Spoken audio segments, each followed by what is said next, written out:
Isang pagpalang umaga po sa ating lahat. Muli ako si Max Bishan and welcome to our daily devotion with Pastor Russell Ocampo. And today is June 25, 2026 and our topic is all about when God's patience runs out. So our Bible readings for today is all about Nahum chapter 1 verse 1 to 3 KJV version.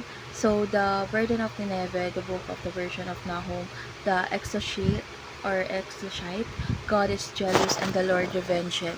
So the Lord revengeth and is furious.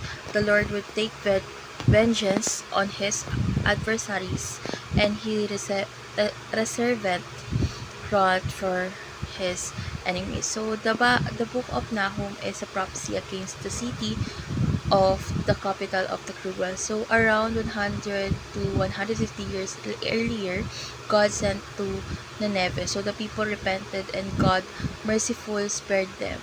So however, the repentance of Nineveh did not last. A later generation returned to violence, adultery, oppression, and extreme cruelty. So they conquered nations, tortured captives, and proudly rejected God. So for many years, God patiently withheld his judgment, but his patience was never approval of their sin. So eventually, God raised up the prophet to announce that Nineveh's time had run out. So Nahum's message reveals two truths about God's character. First is God is slow to anger. He patiently gives sinners opportunity to repent. And lastly is God is perfectly just. So when people continually reject His mercy, His judgment eventually comes.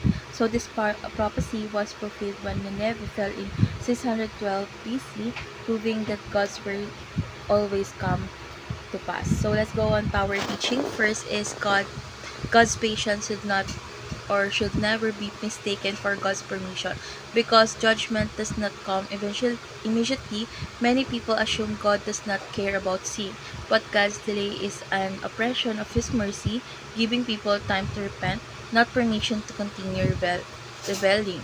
Second is the God who shakes nation is the same God who shelters His people. So Nahum shows both God's justice and His compassion. The same God who judges wickedness also protects those who trust Him.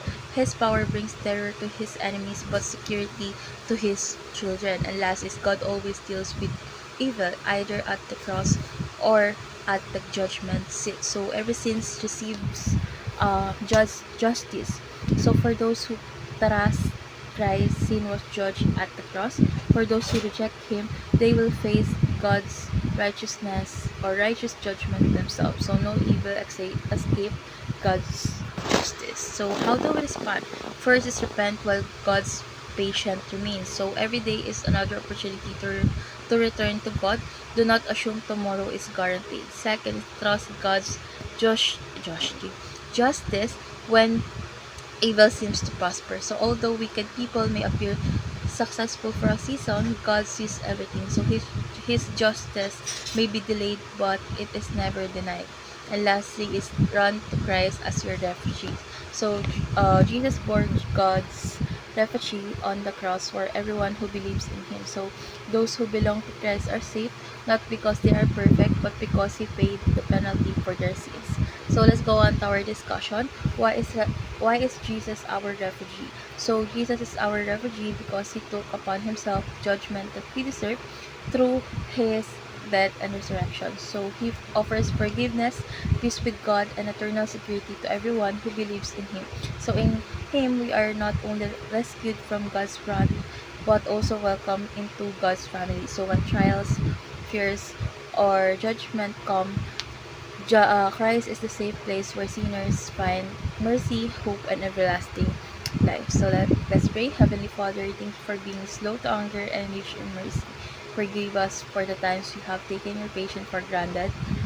Help us to repent quickly and walk in obedience to you when we see evil around us. Remind us that you are just God who will make all things right in your perfect time. Thank you for sending Jesus Christ to bear our judgment on the cross so that we may find forgiveness and eternal life.